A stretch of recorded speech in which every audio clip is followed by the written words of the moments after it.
Welcome to the Reawaken Your Health Podcast. I'm your host, Dr. Amy Novotny, and I'm very excited to have a dear friend of mine, Stephanie Wankel, joining us today. She's going to be sharing with us her experiences in life and how mental health is very tied into money, and how when we have money downfalls, that can lead us to have some struggles, but how can we build from that? Stephanie is a huge example on how to reawaken your health, especially over the past several years. And I'm very grateful that she's coming on to share her story and how she has rebuilt herself and is flourishing right now. And just in many ways, she's exuberant. I love talking to her. She's been a great mentor to me. So I am very excited to have Stephanie on today. Thank you so much for joining us, Stephanie. Hi, thank you. So fun. Yeah. Now, and I didn't share your background. I know you are a tech leader in a Fortune 500 company. That part of you, I don't know as much. I know you more from the real estate investing world and entrepreneur world. So, can you just share with our listeners just your Yeah. background in general? What all do you do? All the different Yeah. avenues of your life? Yeah, I work in a corporate environment. I work for a large financial data institution.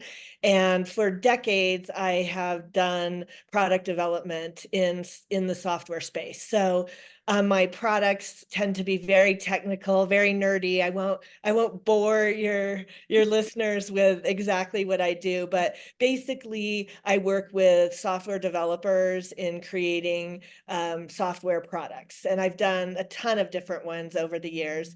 And right now, I work on a security platform and I do that during the day. And then I've always had other things going on. I guess you could call them side hustles. Mhm. Um, I've been a real estate investor for 15 years, and I've done everything from landlording my own single family properties to having properties out of state to general partnership on large multifamily syndications and all kinds of things. So I love real estate investing and I love money. And so I always like to talk about money and money mindset. And this really came to be when I was doing a lot of coaching and helping other people in real estate investing. I found that you can learn all of the strategies. I can tell you everything to do, and people will do nothing because they're scared because of whatever their money mindset is. It's scary to buy that first property. And what if a tenant, does this? What if that? And helping people overcome the mindset part, I really learned was a big part of this real estate investing world.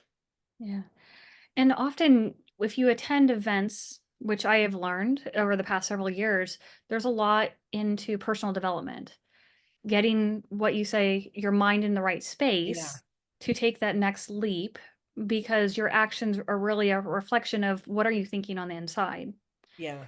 And that can go both ways, where your actions can lead to choices that allow you to make more money, but also some of those choices can really influence your mental health too, Oh, which yeah. you're very aware of, especially in your studies and just even in your recent experiences, that you can see the tie of the two together. And now you've studied a lot about neuroscience, correct? Yeah, so what happened in my story is I've had a lot of, I'll call like setbacks, money setbacks, as has everyone.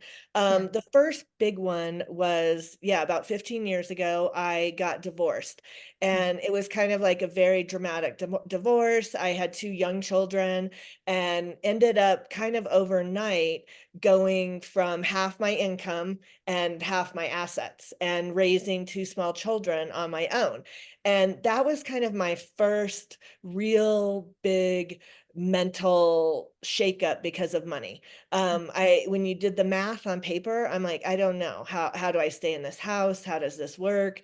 And really had to learn a lot about how to manage my mind to keep moving forward and to take care of my children. And that is actually when I ended up investing in real estate. Wow. So I had this big kind of setback, and the way I propelled myself through it was to learn and, increase my personal development and then take action on what I was learning. So that was really the first time when I learned for myself that, when you hit some kind of situation, Mhm. it's how you think about that situation that's going to dictate your outcome. So in this case, it's a divorce. If I decided that this divorce was the worst thing, it's going to ruin my family, I'm going to be broke and I'm going to be homeless and we're all bad things are going to happen, which is what your brain does, because Yeah. that's how it's wired from the caveman days. Mhm. Or am I going to decide that there's something in the situation that is going to be better for me?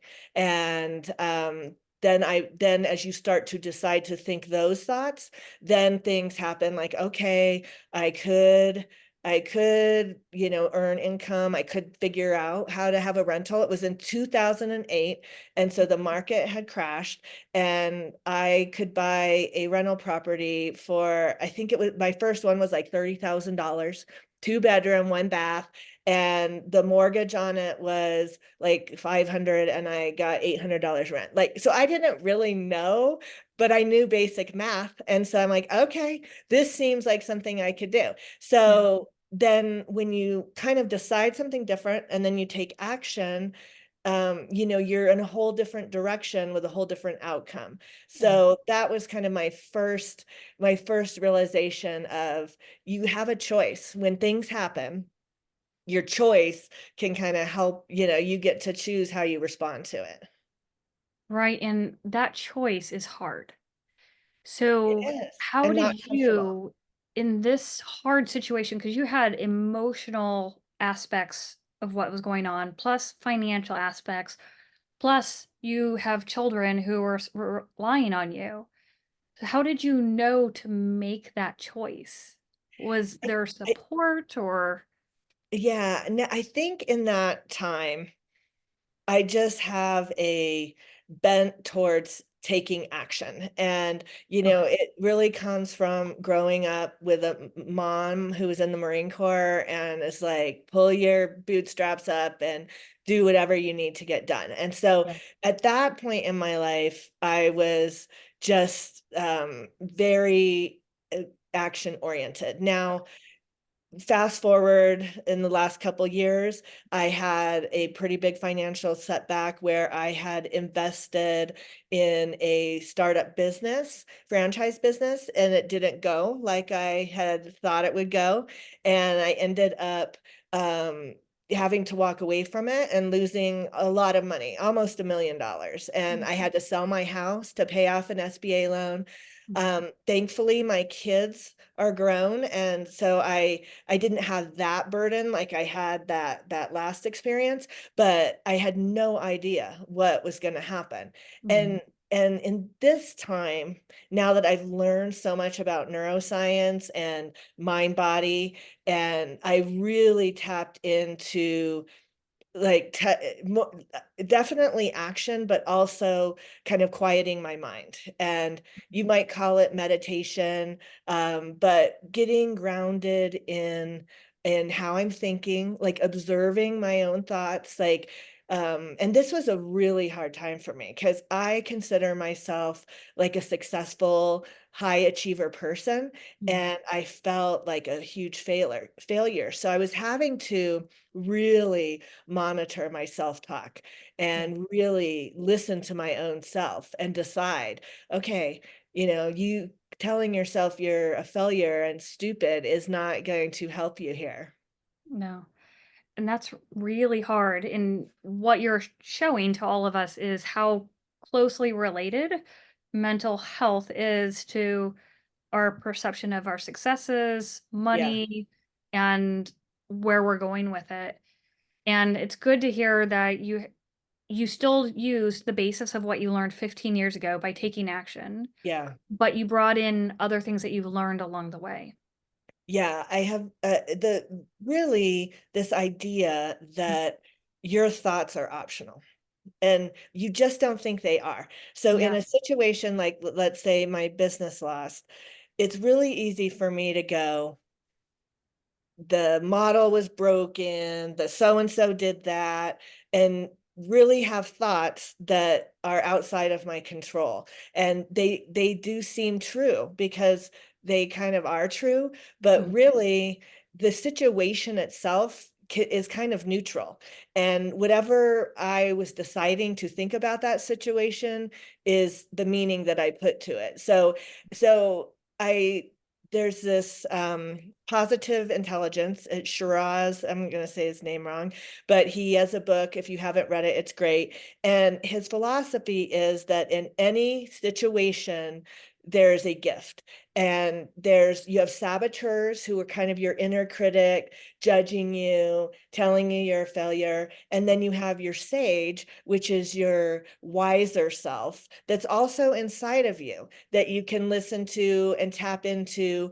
And, if you can start to kind of hear those things, you can find a gift in these so-called bad situations. And so there's a line in his book that says, he was working with some big executive, and it said this guy had lost his business or something big had happened to his company. And the idea was, what is going to happen in 3 years from now so that you look back on this and you know it was the best thing that happened to you? And so I just kind of adopted what is in 3 years from now, from the time it happened, can I look back and say that this business loss or setback was the best thing that happened to me? And so since then, I've just been figuring out what that looks like. What would my life look like? What things would I want to change? And just kind of take it from that standpoint. That's really interesting. So, does he encourage you to do that kind of with any setbacks that you have in your life to help you move through it? Anything that we is a situation that we're letting our saboteurs beat us up for, take us on a bad road down these bad cycles, like of judgment. Like, let's say, for example, in the case of my business, there was a lot of self-judgment, a lot of you should have known. My words to myself were, you should have known, you should have Yeah. seen this, you failed, all of these things. And the idea is to, he calls them PQ reps, where you do a few moments of some kind of physical grounding to get to your senses, kind of like meditation, but you can do them in little 2-minute bursts. So maybe you just pause as you notice that you're having all of these, judging, quote, negative thoughts, Yeah. you notice it, and then you stop and you ground yourself in some kind of physical way, whether you're just paying attention to your breathing, or Mhm. you're rubbing fingertips together, or you're even just labeling what you're feeling, like, oh, I'm feeling anxious. And so there's different tools that you can use to ground yourself, because you can't go into the sage, wiser thinking when you're in this negative self-talk. So you have to kind Yeah. of have some transitional way to get there. Right. And it's sometimes when you're in that negative space, just by trying to say something positive, it doesn't really pull you out.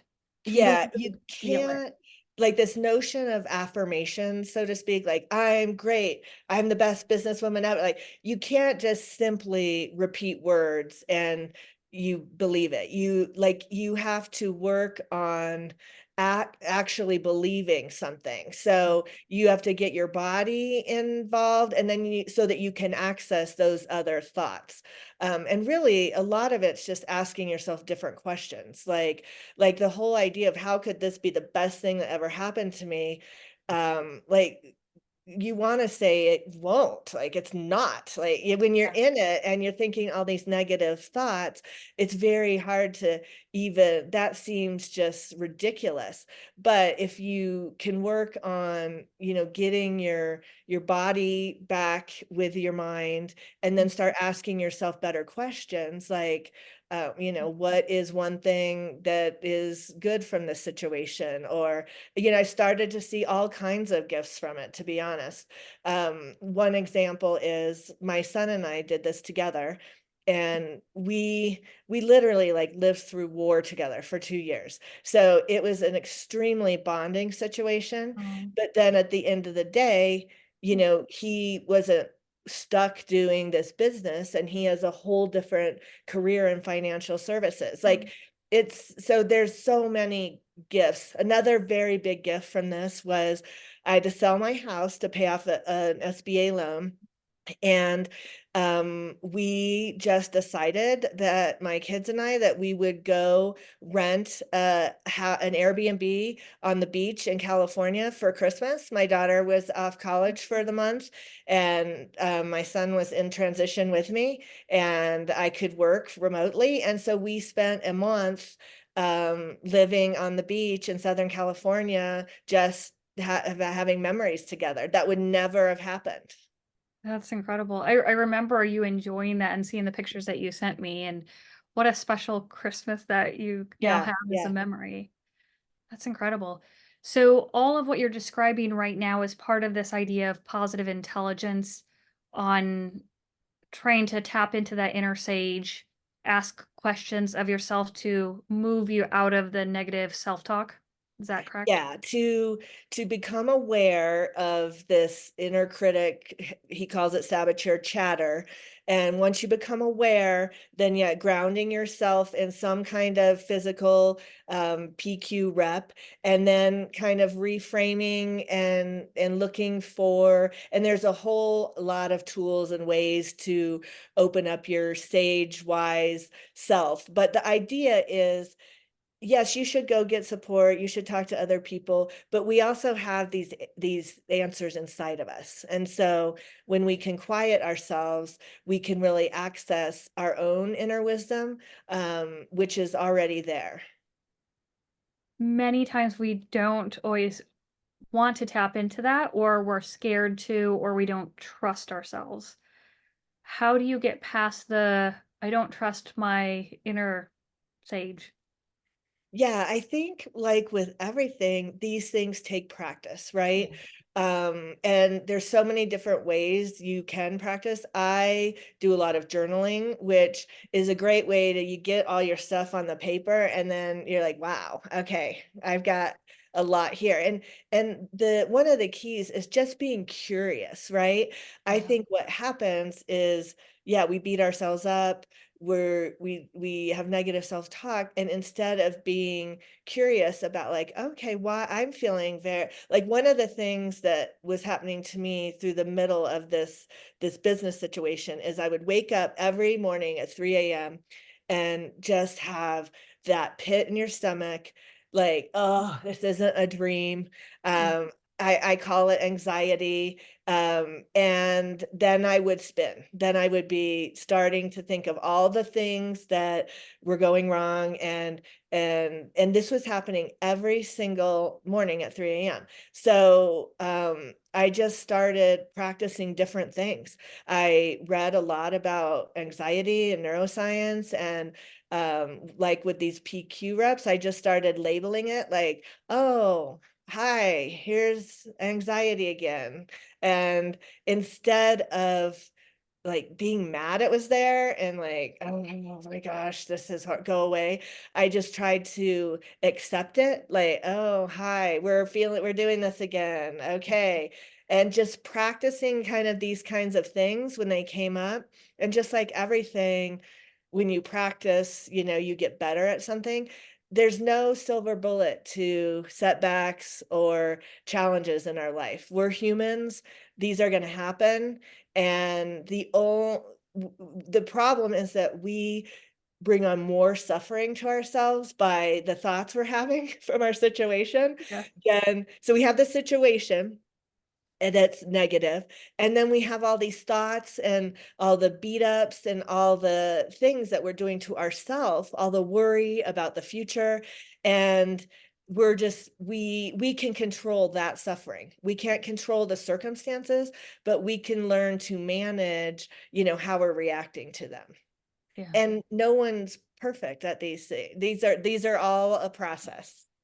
Definitely. And it's hard because no situation that you face is the same.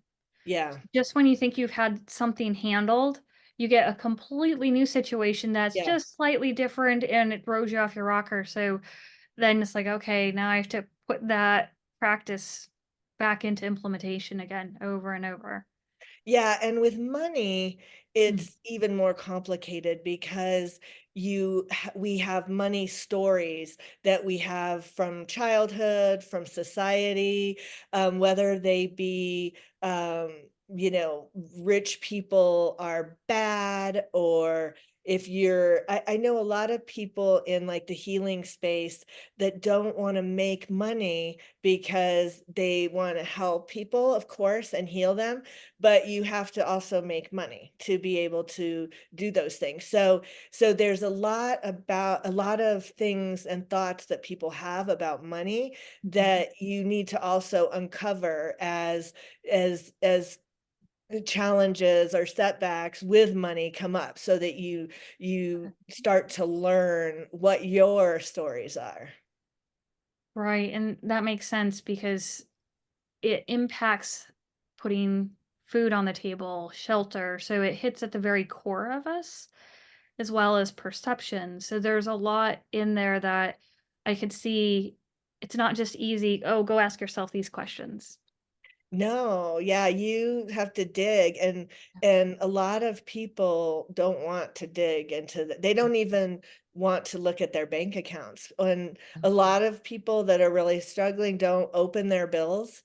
And so there's a fundamental um fundamental things that aren't happening that are going to make that situation worse. So yeah, trying to work through what your limiting beliefs are and being able to kind of reframe those can help you then make a plan, because a lot of people are avoiding a plan.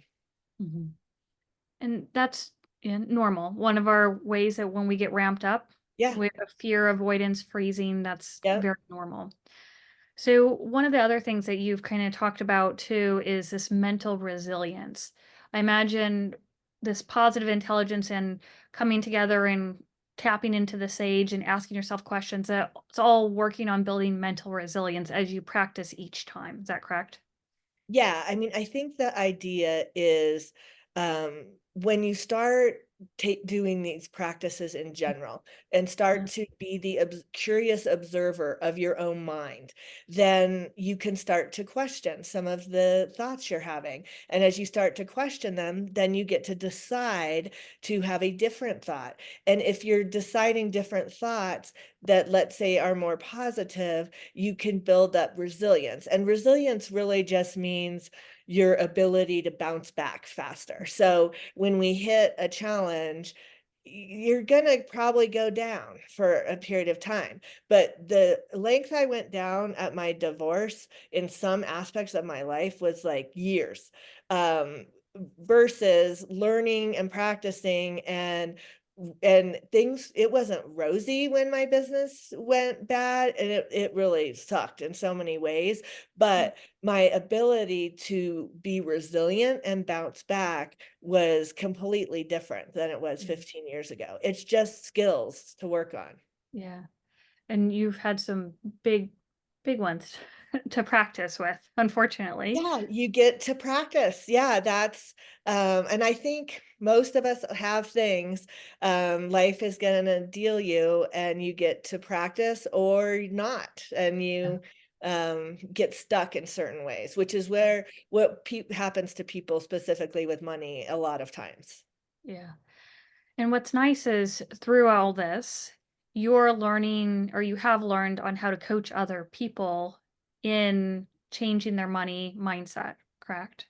Yeah, it means, I mean, to me, that is how you save yourself from suffering, is you learn to manage your mindset, whether it be about money or whatever other topic. I happen to love the topic of money, and it also happens to a lot of people have thoughts about money.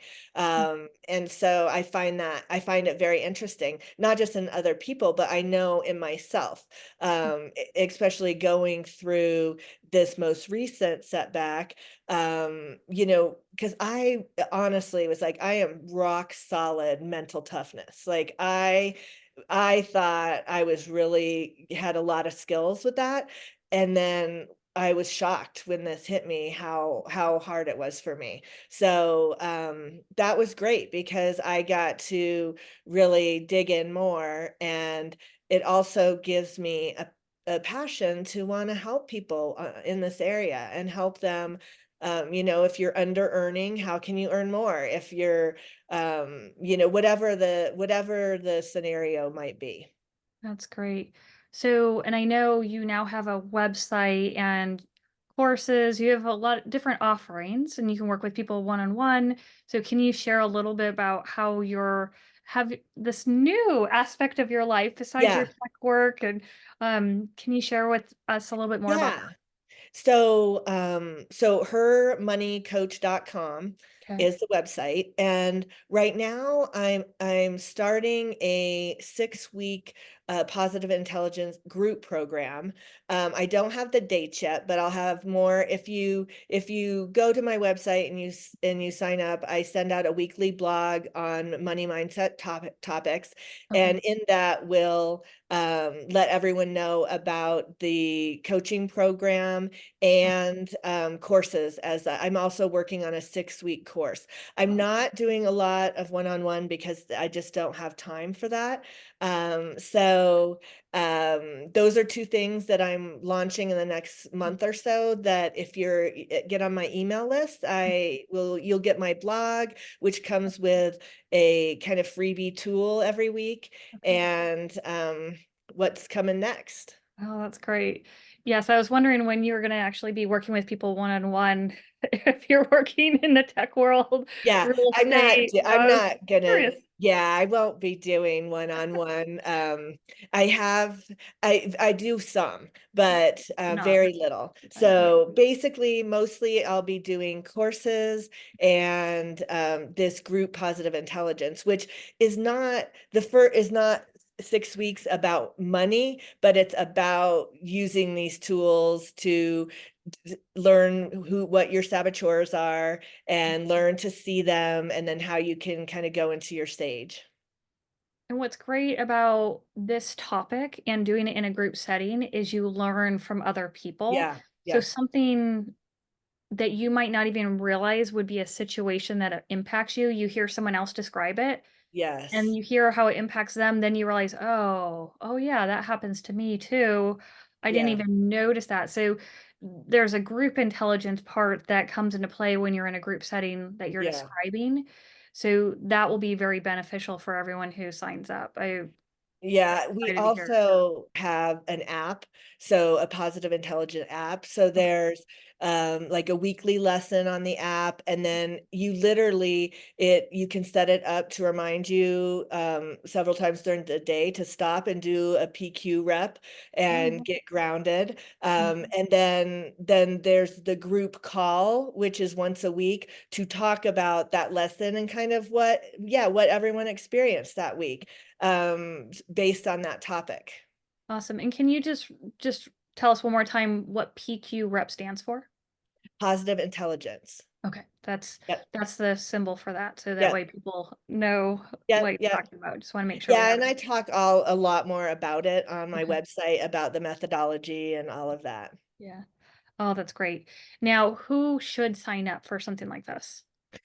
For the anyone who wants to learn more about, managing their inner critic and identifying what their saboteurs are, there's 9 different ones. We all have a judge, which everyone knows they hear in their ear.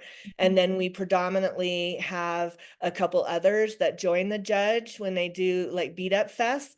okay. And it's fun there's an assessment so you can identify who your saboteurs are, and then, yeah, learning all these things that we've just talked about, how to when you notice them, how to Mm. quiet your mind and how to access that sage part. So Yeah. basically, you're taking your situations in life and you're finding, gifts and peace, Mhm. even when the situation might be challenging. That's wonderful. Wonderful.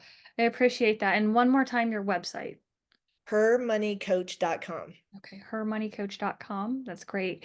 So I want to thank you so much for joining us today. It's been a pleasure talking to you, and thanks for sharing your story. I know it was a hard time, and you've done so well since then, and I can tell you've learned a lot. Your spirit's up, and I'm glad that you're now helping other people. So thank you so much. Thank you. Yeah. And thank you all for joining us today. We will see you again next week on the Reawaken Your Health podcast. Have a great week and take care. Bye now.